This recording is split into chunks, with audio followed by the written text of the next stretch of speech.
Good afternoon, Shawn here with Accelerators Organization, ready for another mentor session. These are questions that have been submitted in the AO portal, and let's get right to it. The first question comes from Heather, and Heather says, what is the best way to get employee participation for non-mandatory reviews or surveys?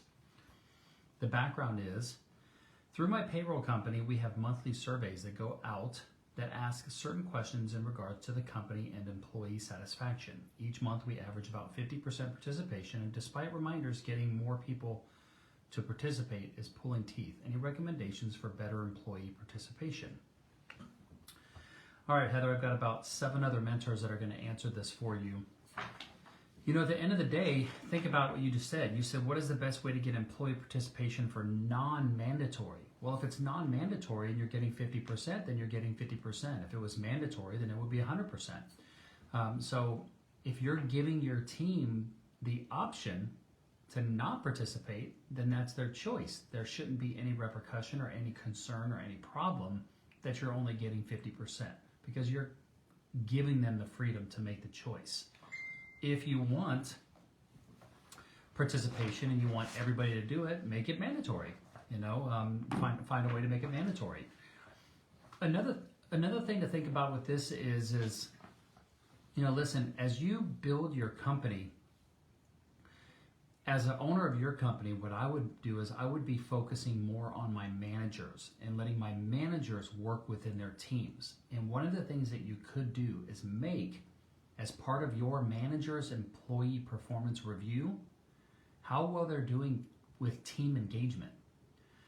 These are things that you can track, how many people on their team filled out surveys, and make that part of their performance. And part of their performance bonus includes taking a look at what type of engagement is coming from their team. The more you can trickle down responsibility and accountability to your team managers and things like that, the more success you'll have and the more buy-in you'll get.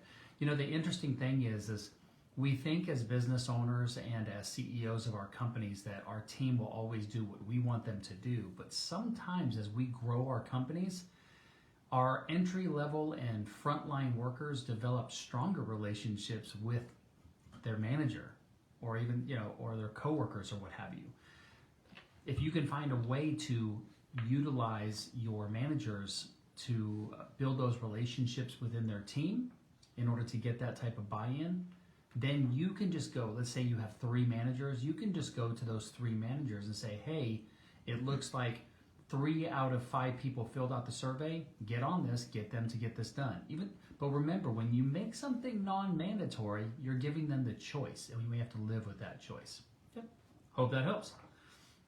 Okay, the next question comes from Lysandra. What are sales strategies you would use to market your baker or dessert services in a local area? The background is I have a custom cake and dessert bakery, and I'm trying to do more weddings and events. I want to move into creating dessert bars and tables for events instead of lots of small cakes and dessert orders. Do you recommend cold calling / emailing as a way to connect with other businesses / vendors? If so, what tips do you have to be successful in doing so? If not, what other tips do you have for reaching out to other businesses as a way to build your business and hopefully reach new clients? I thought it would be helpful to cold call / email venues and event planners to start the process of getting my name out there and building relationships with them. As previously, most of my business has been word of mouth, which is great, but not great for my ideal client anymore, families with small children. Okay, I've got about 7 different mentors answering this for you, Lysandra. The first thing I would ask you if I was having a conversation with you is I would say, what are your limitations from a production capability for your bakery? Like how many jobs can you handle? How many cakes? How many events can you do? What happens if you get 50 people that call you and say, hey, I need you next week. I need to put in these orders. So I want to make sure that we understand the capabilities of your organization from a bakery perspective. If I have not already put you in touch with Michelle Adams here in the group, you should reach out to Shirley and get in touch with Michelle Adams. I can't imagine that I would not have put you in touch with her, but I would highly recommend you talk with her because she knows all about building a bakery, doing events and all those types of things, e-commerce, everything. She's a high-level expert in that world. Here is the hierarchy when it relates to building relationships and doing sales and networking. Face-to-face is always the best. Phone call next, email after that, social media after that. That's the hierarchy. Whenever you can get in front of somebody and build a relationship, you're always going to have a deeper conversation. You're going to build a stronger relationship. And so that's the hierarchy. That's the way to go out there and network and build relationships. I would certainly be using a CRM of some sort. That way when you meet somebody new and you get their contact information, first name, last name, email, phone number, address, company name, title, etc., you can put that information into a CRM. And in your CRM, you could say, I want to create a task that says I need to follow up with this person in a week to see if I might be able to do some business with them. And that's how we can use your CRM. We're going to be doing a sales event May 20th weekend here in Nashville. And we're going to be talking about all kinds of sales strategies like this, including using a CRM. And this is vital to every small business, is to know how to go out there and prospect and build up your network and your Rolodex. Okay, the next question comes from Sherry. And Sherry says, what do you need to detail/outline in an employee job description? The background is I need to post a job listing to find 2 additional trainers for my aerial fitness studio so that I can get them certified, trained, and ready for launch within the next 90 days. I know that I need a job description before doing this, but I don't even really know where to start or what details need to be outlined. Okay, Sherry, I've got 5 other mentors who have a much greater background than me in HR that are going to answer this question for you. So I'm going to defer to them. I am not the best person when it comes to hiring. But I'll tell you this with the limited experience I do have. It's one of those things where I've done it a lot, but I'm not really expert at training on that. I know what's really important is to not only think about job duties and job description and compensation, which are all very important, of course, when you're putting the ad online or wherever you're going to be advertising. But I also know that we want to use great copywriting skills to explain the company and the culture and the core values and why someone would want to work for your organization. This is where a lot of your vision, mission, core values, unique selling proposition, all of those things can go into explaining the voice of the company and why people would want to choose to work for your company. The bare basic minimums, of course, in the fields that we will fill in are job description and job duties, but there's always going to be something where there's about the company, and we want to be able to write a story that inspires someone to say, gosh, that sounds like a company I would really like to work for or work with, however you want to say it. And so I know that's very important as well. All the employee benefits that they might have. So all of those things are really important when putting your job listing out there online. Okay. All right, the next question comes from Nico. And Nico says, should I take the money that I am making being sent into my personal account and transfer it over into my LLC business account? The background is recently I got my LLC set up and a business account to go with it. My client that I edit videos for has always paid me through Venmo, which goes into my personal account, and she said she would like to continue paying me that way. Should I send the money she makes from my personal account to my business account? I would be taking the money from the business account for living experiences on a monthly basis.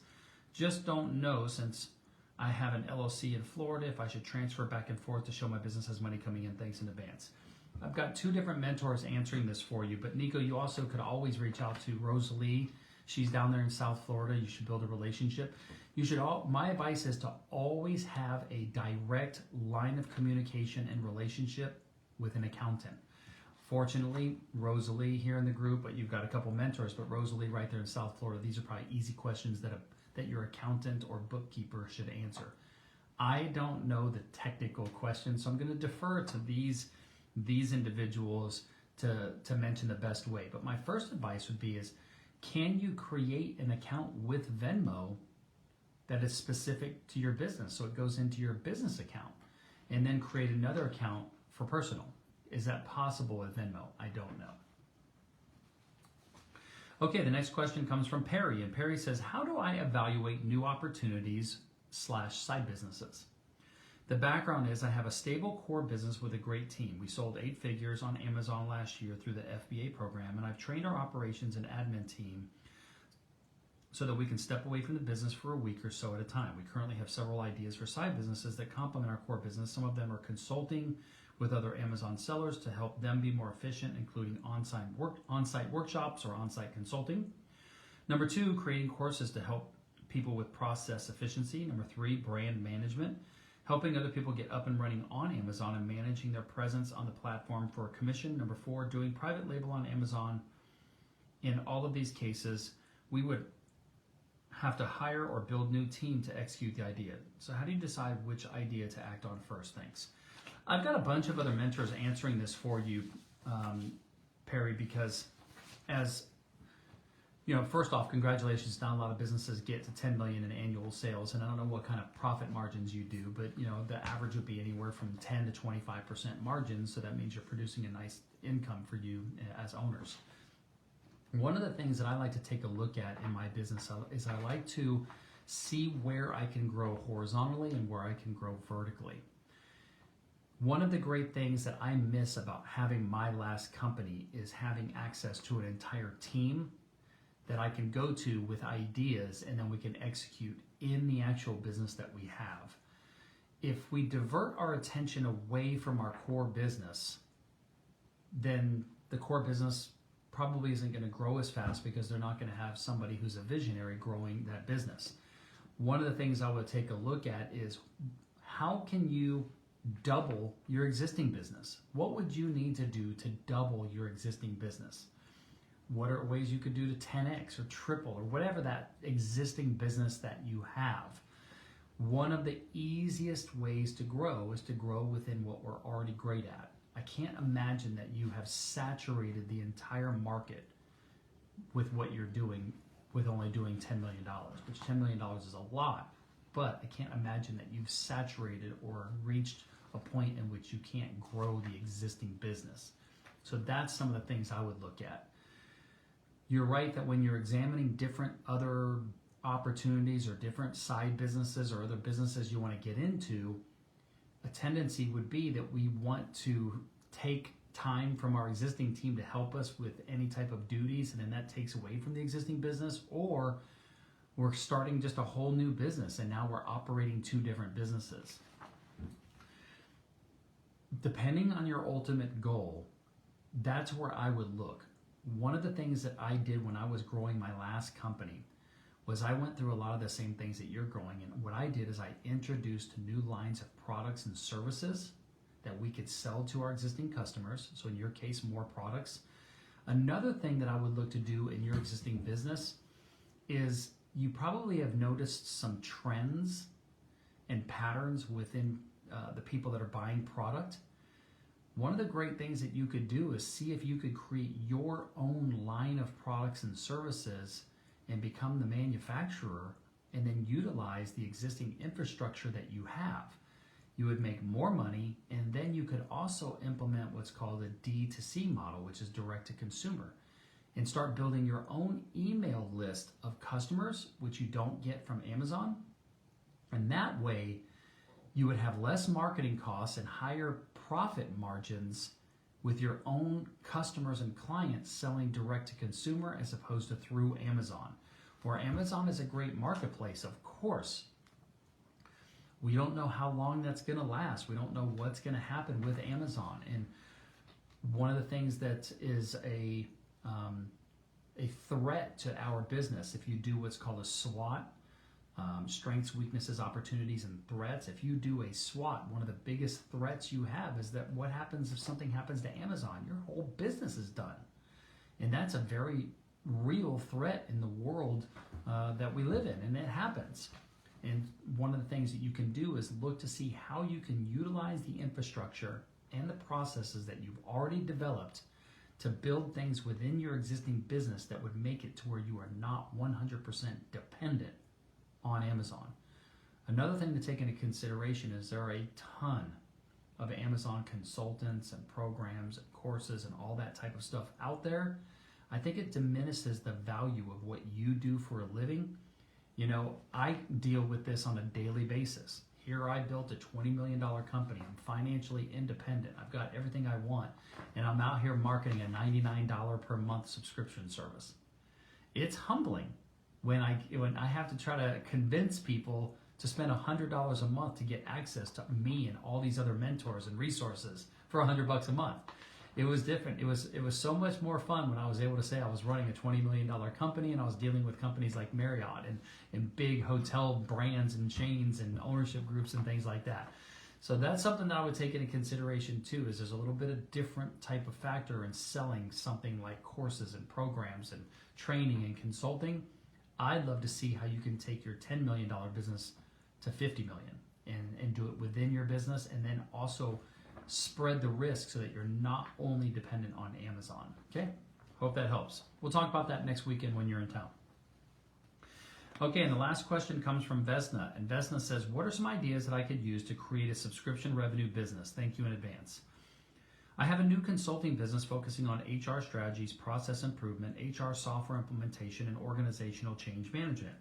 And I also provide coaching services for business professionals, HR executives, and NLP. I would like to get some advice on how I can establish a subscription revenue business for HR services for companies and help them scale. Thank you, mentors, for all your time. I've got about 6 different mentors answering this for you. One of the immediate things that comes to mind is just a couple days ago, I bought for $67. It was an Instagram ad or a TikTok ad or a Facebook ad, one of the 3. And it was basically an all-encompassing library of resources for everything HR. And I haven't even had a chance to dig into it yet, but it was $67. I can't imagine that they're not out there, A, using that to make money on the $67. So they're spending money. Their customer acquisition cost hopefully is less than $67. So they're making a little bit of profit margin. And I can't imagine that I'm not going to start getting some emails now that I'm on their email list for them to try to sell me on other types of things for business. Subscription revenue in your type of business could be creating an online resource library like we do with AO, marketing that, and then creating a subscription revenue business around that. Let me think about this. I mean, look at Bamboo, look at all these other companies that are subscription as a service type businesses. I mean, that's HR subscription. Bambi, I believe it's called Bambi, is a subscription-based services for HR services. So it really depends on the resources that you have available, the money that you have to put into the business to facilitate and transition and transact on that subscription-based business. It looks like from the description that, you say that you do coaching services for business professionals, HR executives, and NLP, and you focus on all these different things. I'd love to know how many customers that you're working with right now. If you're not working with at least 50 to 100 customers, I think what you do is you're automatically going to be a subscription-based business, and that you're going to charge a monthly retainer for what you do, and that would be the subscription-based business. I would structure the business processes to be that when you sign up a client, that you want a long-term relationship with them, and you might create what's called a customer journey. And someone comes into your organization at one point, but then throughout the customer lifetime journey of working with you, you're going to take them from here, here, here, here. It's kind of like what we do with AO. I might get somebody that comes into AO that is doing less than $100,000 in revenue, and it's just them. Well, the goal is to take that customer through the journey of an entrepreneur and get them from 100 to 250, 250 to 500, 500 to 750, and then 750 to 7 figures. And then work with them on what the next steps are there. So the customer journey along that path, I know, has certain things that that entrepreneur is going to need as they grow through those different stages. That might be something for you to take a look at in your business. You might start with a customer that you're going to charge X amount for a monthly retainer, but as you start providing more and more services and assigning more team members and things like that, then the retainer can go up. So those are some things to think about. All right, hope that helps. Okay, that's today's mentor session. Remember, you're going to get an email with the answer to your question, and it's going to be up on the YouTube channel. And then throughout the month, you're going to get other answers from other mentors, and those will be emailed to you directly as well. All right, hope you have a great day, and I will see you on the next mentor session. Peace out. Thanks, Robin.